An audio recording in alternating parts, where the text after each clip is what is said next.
Hello everyone, welcome back to YouTube channel. आज जिसका paper हुआ है फर्स्ट शिफ्ट में 5 अगस्त को, उसके लिए सारा ऑब्जेक्टिव क्वेश्चन मैंने लेकर आए हुए हैं यहाँ पे एनालाइज करने के लिए। आप अपने क्वेश्चन से मिला लो कितने आपके ऑब्जेक्टिव क्वेश्चन यहाँ पे सही हुए हैं और मुझे सटीक बताना कितने आपके स्कोर बनते हैं। और वैसे लोग के साथ बच्चों शेयर करना जिनका फर्स्ट में पेपर हुआ है। ठीक है, तो पहला क्वेश्चन आपके एग्जाम में क्या पूछा गया था, और यहाँ पे कुछ क्वेश्चन का हम लोग फैक्ट देखेंगे जो आपके आगे के एग्जाम के लिए, जिसका भी 6 या 7 तारीख को होने वाला है, उनके लिए भी काफी यूजफुल होगा, क्योंकि इससे समझ में आता है कि इस पैटर्न पे आधारित यहाँ पे क्वेश्चन पूछ रहा है आरआरबी ग्रुप डी। ठीक है, तो देखो पहला क्वेश्चन आपसे क्या पूछा गया था कि तमिलनाडु के वर्तमान चीफ मिनिस्टर कौन है। तो बहुत ही चर्चित है, अभी तो आपको पता होना चाहिए।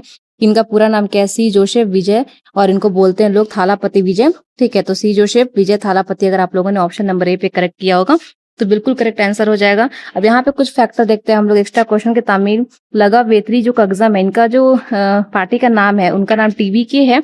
ये राजनीतिक दल की स्थापना किस वर्ष की गई थी, तो अगर पूछेगा कोई एग्जाम में तो आपसे फरवरी 2024 में लगा दीजिएगा। एक एक्स्ट्रा क्वेश्चन और देखते हैं कि भारतीय संविधान के अनुच्छेद के तहत, किस अनुच्छेद के तहत राज्य के मुख्यमंत्री की नियुक्ति राज्यपाल यानी गवर्नमेंट द्वारा की जाती है, गवर्नर के द्वारा। तो आर्टिकल 164 पे कर दीजिएगा क्वेश्चन अगर पूछता है आगे तो। ठीक है, चलिए क्वेश्चन नंबर आपसे 2 क्या पूछा गया था कि आज के पेपर में कि शुभेंदु अधिकारी ने किस राज्य के मुख्यमंत्री के रूप में शपथ ली थी। तो ये वेस्ट बंगाल के हैं। आपको पता होना चाहिए कि वेस्ट बंगाल अगर जिन्होंने लगाया होगा ऑप्शन नंबर ए पे, उसका बिल्कुल सही हो जाएगा। और कुछ एक्स्ट्रा क्वेश्चन देखते हैं कि पश्चिम बंगाल में स्थित सुंदरवन राष्ट्रीय उद्यान किस वर्ष जीव के प्राकृतिक आवास के लिए प्रसिद्ध है। तो रॉयल बंगाल टाइगर हो जाएगा।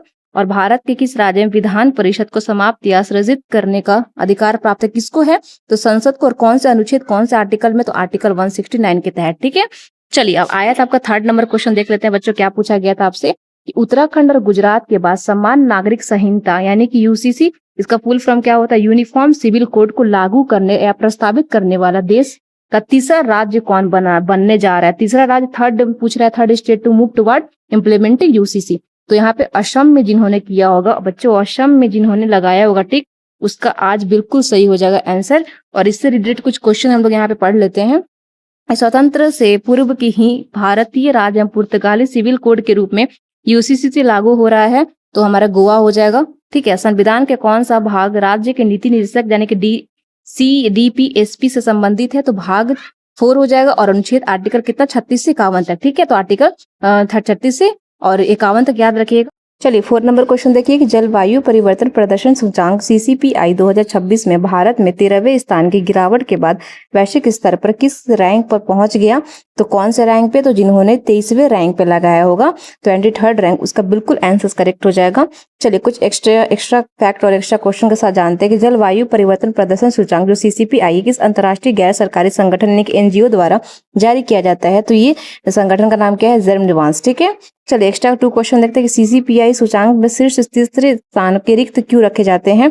क्योंकि कोई भी देश ग्लोबल वार्मिंग के 1.5 डिग्री सेल्सियस तक सीमित करने के भी मापदंडों को पूरा नहीं कर सकता। ठीक है, चलिए क्वेश्चन नंबर 5 क्या पूछा गया था आज के क्वेश्चन में कि पुरुषों के T20 विश्व कप यानी कि T20 वर्ल्ड कप के इतिहास में 100 या उससे अधिक छक्के जड़ने वाले विश्व की पहली क्रिकेट टीम कौन सी बनी थी। तो भारतीय क्रिकेट टीम बनी थी, हमारा भारत हो जाएगा। ऑप्शन नंबर ए करेक्ट कर लीजिएगा, हमारी भारतीय क्रिकेट टीम। ठीक है, चलिए कुछ एक्स्ट्रा फैक्ट जान लेते हैं हम लोग यहाँ पे कि पुरुषों के T20 विश्व कप के इतिहास में किसी भी एक या कुल संस्करणों में 100 छक्के के आंकड़े पर पार करने वाली पहली टीम बनी थी भारत। ठीक है, एक्स्ट्रा क्वेश्चन देखो, प्रथम पुरुष T20 विश्व कप वर्ष के किस देश से आयोजित किया गया था। तो ये 2007 को दक्षिण अफ्रीका में। विजेता कौन बना था, भारत बना था। ठीक है, एक्स्ट्रा क्वेश्चन देखो, अंतर्राष्ट्रीय क्रिकेट परिषद ICC का मुख्यालय कहाँ है। तो ये दुबई के संयुक्त राष्ट्र अरब अमीरात में। ठीक है, अमीरात हो जाएगा। चलिए नेक्स्ट क्वेश्चन देखते हैं कि आपका आज क्वेश्चन में 6 में क्या पूछा गया था कि एथलेटिक्स में पुरुष 100 मीटर एम्सलेट रेस में 10.23 सेकंड के समय के साथ भारतीय राष्ट्रीय रिकॉर्ड किसने बनाया था। तो इनका नाम था मणिकांत होबली। ठीक है, ऑप्शन नंबर जिन्होंने ए पे करेक्ट किया होगा उसका आंसर बिल्कुल करेक्ट हो जाएगा। कुछ एक्स्ट्रा क्वेश्चन देख लेते हैं कि पुरुषों की 100 मीटर दौड़ को विश्व रिकॉर्ड 9.58 सेकंड के महान एथलीट के नाम दर्ज है। तो इनका नाम है हुसैन बोल्ट। ठीक है, जो जमैका के हैं। क्वेश्चन नंबर 2 देखिए एक्स्ट्रा में, भारतीय एथलेटिक्स महासंघ AFI द्वारा प्रतिवर्ष किन दिन को भाला फेंक दिवस के रूप में मनाया जाता है। 7 अगस्त नीरज चोपड़ा के स्वर्ण प्रदर्शन के उपलक्ष्य में। ठीक है, 7 अगस्त याद रखिएगा। ठीक है, चलिए यानी कि परसों मनाया जाएगा। क्वेश्चन नंबर आज 7 में क्या पूछा गया था आपसे कि चीन के होंगजोग में आयोजित ISSF वर्ल्ड कप 2026 के महिला 25 मीटर पिस्टल स्पर्धा में भारत के लिए स्वर्ण पदक किसने जीता था? तो ये जीतने वाला का नाम था ईशा सिंह। क्या नाम था इनका? ईशा सिंह नाम था। ऑप्शन नंबर ए जिन्होंने करेक्ट किया होगा ईशा सिंह पे बिल्कुल करेक्ट हो जाएगा। देखिए, चीन होंगजोन में आयोजित ISSF वर्ल्ड कप 2026 में महिला 25 मीटर पिस्टल स्पर्धा में भारत में ईशा सिंह जो थी 40 अंक बनाकर स्वर्ण पदक जीती थी। कितना अंक? 40 अंक। ठीक है, कुछ यहाँ पे क्वेश्चन देख लेते हैं कि international shooting sports federation ISSF का मुख्यालय कहाँ है? तो ये मुनिक्स में जर्मनी में है।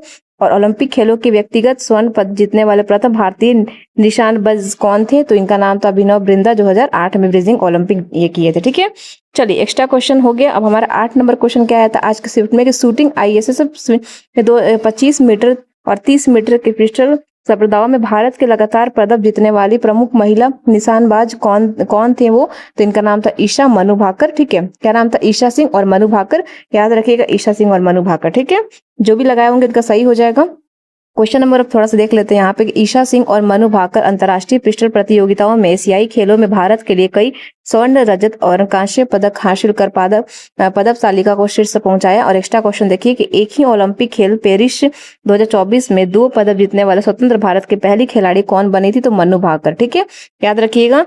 चलिए आ जाते हैं क्वेश्चन नंबर 2 देखते हैं कि पैरालंपिक खेलों में शूटिंग में स्वर्ण पदक जीतने वाली पहली भारतीय महिला खिलाड़ी कौन थी? इनका नाम था अवनी लेखरा। ठीक है, चलिए एक्स्ट्रा क्वेश्चन हो गया। 9 नंबर क्वेश्चन आज क्या पूछा गया था कि वर्ष 2026 में लॉक कार्य पब्लिक अफेयर्स के क्षेत्र में किस पद्म भूषण को सम्मानित किया गया था? किसको किया गया था? तो इनका नाम था श्री KT थॉमस। ठीक है, KT थॉमस में लगाया होगा जिन्होंने, उनका आंसर बिल्कुल करेक्ट हो जाएगा। चलिए कुछ एक्स्ट्रा क्वेश्चन इससे देख लेते हैं कि भारत का स्वच्छ नागरिक पुरस्कार, भारत रत्न और पद्म पुरस्कार किस वर्ष शुरू किया गया था? 1945 में किया गया था। 1955 ये ध्यान रखिएगा। एक्स्ट्रा क्वेश्चन देख लेते हैं कि भारत का दूसरा स्वच्छ नागरिक सम्मान कौन सा है? तो पद्म विभूषण हो जाएगा। चलिए आज आया था आपके 10 नंबर क्वेश्चन में क्या कि परमाणु के नाभिक में मौजूद न्यूट्रॉन और प्रोटॉन की कुल संख्या का योग कहा जाता है। तो कितना? तो हमारा द्रव्यमान संख्या मास नंबर कितना हो जाएगा? ए हो जाएगा। ठीक है, द्रव्यमान संख्या इसको बोलते हैं, mass number A. Option number A जिन्होंने करेक्ट किया होगा उसका सही हो जाएगा। चलिए कुछ एक्स्ट्रा क्वेश्चन देख लेते हैं कि परमाणु के नाभिक में न्यूट्रॉन की खोज किस वैज्ञानिक ने की थी? वैज्ञानिक का नाम था जेम्स चैडविक। ठीक है, क्वेश्चन नंबर 2 देखिए, ऐसे परमाणु जिनकी परमाणु संख्या समान परंतु द्रव्यमान की संख्या भिन्न होती है वो कहलाती है समस्थानिक। ठीक है, चलिए क्वेश्चन नंबर आज आपका आया था 11 में क्या? तो देख लीजिए, कॉपर ऑक्साइड को वायु की उपस्थिति में गर्म करने की उसकी प्रतिक्रिया कराने पर उसका रंग कैसा हो जाता है? तो ब्लैक हो जाता है, काला हो जाता है। जिन्होंने ब्लैक और काला पे लगाया होगा सही हो जाएगा उसका आंसर। चलिए कुछ एक्स्ट्रा क्वेश्चन देख लेते हैं कि कॉपर का संरचना होने पर उस पर रंग की परत चढ़ती है तो हरे रंग की चढ़ती है। ठीक है, और वैसी अभिक्रिया जिसमें उपचयन ऑक्सीडेशन और उपचयन रेडिएशन दोनों एक साथ होते हैं वो कहलाती है, तो वो कहलाती है रेडॉक्स अभिक्रिया। ठीक है, रेडॉक्स रिएक्शन कहलाती है। चलिए नेक्स्ट क्वेश्चन देखते हैं जो कि हमारा 12 पे आ गए हैं। ओमिनियो गैस में नाइट्रोजन और हाइड्रोजन का द्रव्यमान के अनुसार अनुपात कितना होता है? तो जिन्होंने अनुपात लगाया होगा 14:3 यानी कि 14:3 पे लगाया होगा उसका बिल्कुल करेक्ट हो जाएगा आंसर यहाँ पे। कुछ एक्स्ट्रा क्वेश्चन देख लीजिए, जल में हाइड्रोजन और ऑक्सीजन के द्रव्यमान का अनुपात कितना होता है? तो 1:8 होता है, 1:1:8 हो जाएगा। और स्थित अनुपात यानी कि लॉ कॉन्स्टेंट प्रोपोर्शन के किस रासायनिक शास्त्री के प्रतिपादित किया गया? तो जोसेफ प्राउस्ट हो जाएंगे। अब किसका क्वेश्चन आया था यहाँ पे 30 नंबर देख लेते हैं कि पौधे की जड़ों द्वारा मृदा अवशोषित जल और खनिज की पत्तियों तक पहुंचने के लिए कौन सा संवहन उत्तरदायी होता है? तो जिन्होंने जाइलम पे लगाया होगा उसका आंसर आज बिल्कुल करेक्ट हो जाएगा ऑप्शन नंबर ए पे। कुछ एक्स्ट्रा फैक्ट इसमें देख लेते हैं हम लोग। एक्स्ट्रा क्वेश्चन, पौधों में पत्तियों द्वारा निर्मित भोजन शकरा सुक्रोज को परिवहन करने वाला उत्तक को कहा जाता है? तो फोलियम कहते हैं। ठीक है, फोलियम द्वारा भोजन का स्थानांतरण की दिशा होती है तो ऊपर और नीचे दोनों की ओर।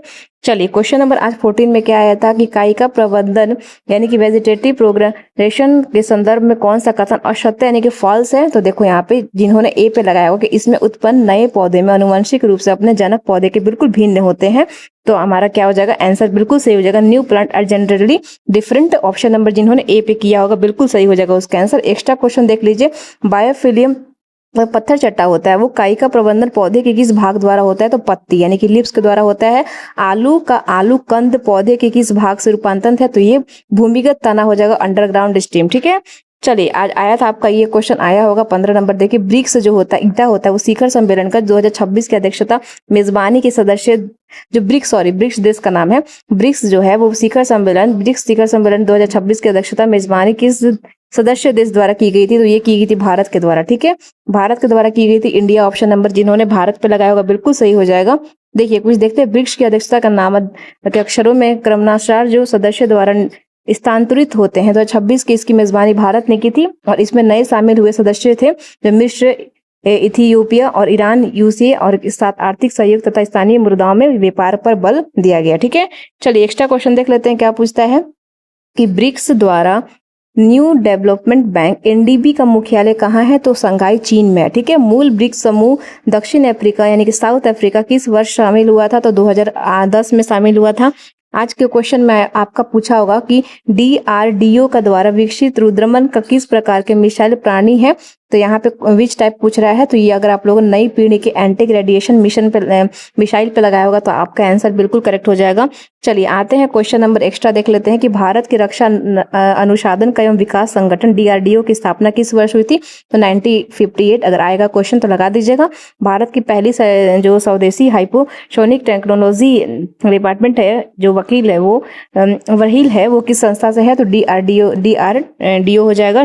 चलिए क्वेश्चन नंबर 17 में आपका आया होगा आज कि भारत में नीति आयोग के अध्यक्षता पद कौन आसीन होता है? तो प्रधानमंत्री होते हैं भारत के। एक क्वेश्चन आता है कि नीति आयोग को भंग करके कौन सा आयोग बनाया गया था?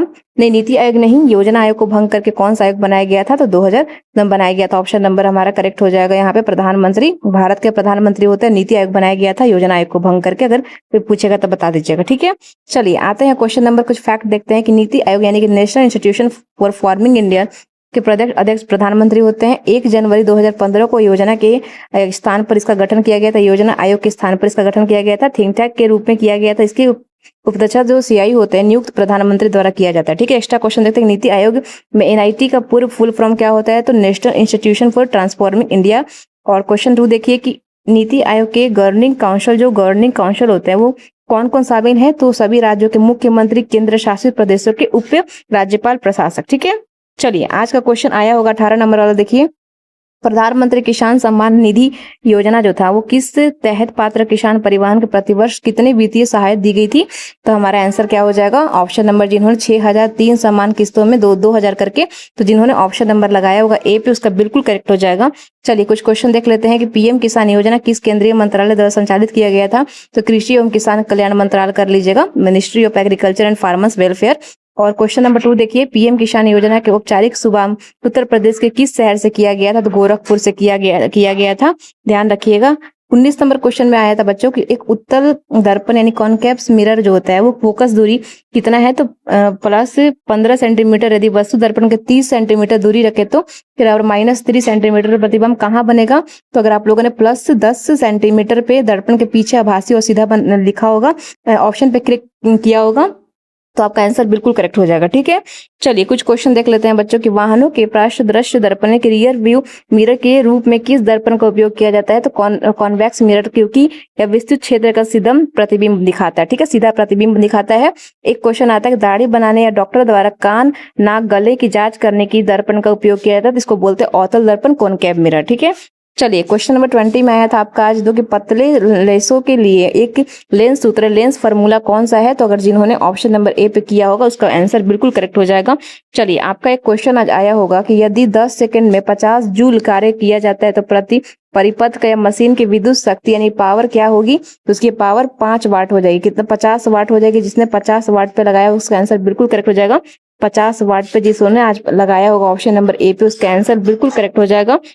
चलिए कुछ क्वेश्चन देखते हैं यहाँ पे। अश्व शक्ति यानी कि हॉर्स पावर कितने वाट के बराबर होती है? तो अगर जिन्होंने लगाया होगा 746 वाट पे, उसका आंसर बिल्कुल करेक्ट हो जाएगा। ये क्वेश्चन आया होगा तब, यानी कि आने का संभावना भी है। तो व्यावसायिक विद्युत ऊर्जा इकाई 1 किलोवाट घंटा कितने जूल बराबर होती है? तो ऑप्शन नंबर आप लोग लगा दीजिएगा अगर आ जाएगा एग्जाम में तो। चलिए अगर आपका एक क्वेश्चन आया होगा कि कॉपर ऑक्साइड और तन्नु हाइड्रोक्लोरिक अम्ल की अभिक्रिया के सही संतुलित समीकरण उत्पाद क्या है? तो अगर जिन्होंने ऑप्शन नंबर ए पे किया होगा नीला हरा कॉपर क्लोराइड प्लस जल, ऑप्शन नंबर ए पे किया होगा, उसका आंसर बिल्कुल करेक्ट हो जाएगा। चलिए 23 नंबर क्वेश्चन आपसे पूछा होगा, मनुष्य के शरीर में ऐच्छिक और अनैच्छिक गतियों के लिए उत्तरदायी जो पेशीय ऊतक होती है वो क्या, उसका एक कार्यात्मक संरचनात्मक इकाई क्या है? तो अगर आप लोगों ने मायोफाइब्रिल और सैक्रोमेर लगाया होगा उसका आंसर बिल्कुल करेक्ट हो जाएगा ऑप्शन नंबर ए पे। चलिए आते हैं और क्वेश्चन नंबर देखते हैं यहाँ पे। ये हमारे बच्चों यहाँ से क्वेश्चन सारा कंप्लीट होता है। ठीक है, तो यहाँ पे क्वेश्चन देख लेते हैं कि पेशीय ऊतक लंबी बेलनाकार कोशिकाओं से बने होते हैं जिन्हें पेशी तंत्रिका मसल फाइबर कहा जाता है। इनकी कार्यात्मक संयुक्त जो इकाई होता है इनको सैक्रोमेर मायोफाइब्रिल भी कहते हैं। तंत्रिका तंत्र की इकाई न्यूरॉन तथा यकृ किडनी की इकाई नेफ्रॉन होती है। एक्स्ट्रा क्वेश्चन देखो, मानव शरीर की सबसे लंबी पेशी यानी कि मसल कौन सी होती है? इसको बोलते हैं साइट्रियोस। ठीक है, जांग में जो होती है। और क्वेश्चन नंबर सेकंड देखो, हृदय में पाई जाने वाली अनैच्छिक पेशी की नाम से जाना जाता है, तो इसको जानते हैं कैड्रियस पेशी। ठीक है, तो बच्चों हमारे यहाँ पे सेट आज 1 का जो शिफ्ट हुआ था उसका कंप्लीट यहाँ पे हम लोगों ने करंट अफेयर्स और वो पढ़ा, साइंस का सारा क्वेश्चन किया हुआ। इसके बाद मैथ्स का बताऊंगी, आप लोग मुझे कमेंट बॉक्स में बताना कितने आपके ऑब्जेक्टिव क्वेश्चन सही हुए। और जिसका नेक्स्ट एग्जाम होने वाला 6 तारीख को या फर्स्ट सेकंड थर्ड से, उसके लिए भी बहुत ज्यादा इंपॉर्टेंट ये क्वेश्चन है, क्योंकि इससे पता चल जाएगा कि किस लेवल का क्वेश्चन आया हुआ है। मेरे चैनल को बच्चों सब्सक्राइब कर दीजिएगा, लाइक भी कर दीजिएगा, और जिसका एग्जाम हुआ है फर्स्ट शीट में उसको शेयर कर दीजिए ताकि वो अपना आंसर स्कोरिंग कर सके।